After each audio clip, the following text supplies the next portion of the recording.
Azərbaycanda şəhərsalma və memarlıq ənənələrinin çoxəsrlik zəngin bir keçmişi vardır.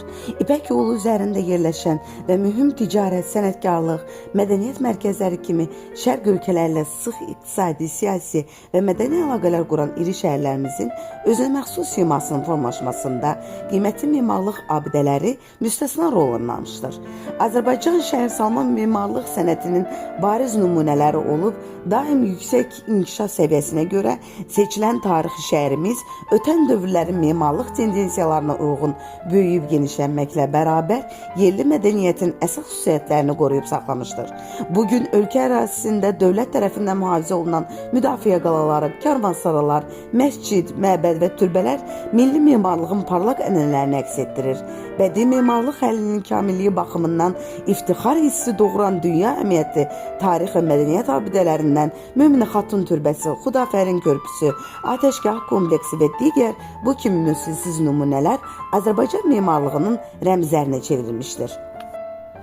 Ümumilli lider Heydər Əliyevin Respublika rəhbərlik etdiyi illər Azərbaycan şəhərsalma memarlığının inkişafında xüsusi mərhələ təşkil edir.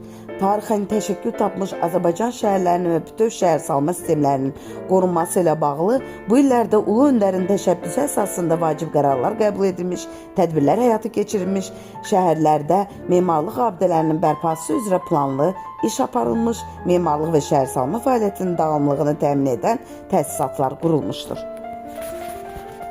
Ölkəmiz iqlim dəyişmələri və şəhərsalma ilə əlaqədar qlobal çağırışların həllində, innovativ yanaşmaların formalaşmasında etibarlı tərəfdaş kimi tanınır.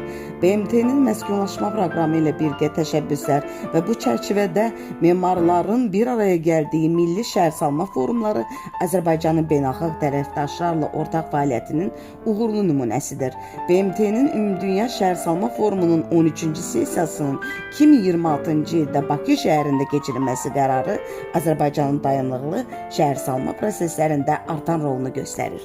Bugün artıq 44 günlük Vətən müharibəsindən sonra Qarabağda geniş miqyaslı bərpa quruculuq işləri sürətlə davam etdirilir və tarixi memarlıq abidələrimiz yenidən həyata qaytarılır. Şuşa başda olmaqla Ağdam, Laçın, Cəbrayıl, Zəngilan və Füzulidə məscidlər, qalalar, türbələr və yaşayış yerləri öz əzəli görkəminə uyğun olaraq bərpa olunur. Bu bərpa işləri tarixi ədalətin bərpası və Qarabağın zəngin memarlıq irsinin çatdırılması məqsədini daşıyır.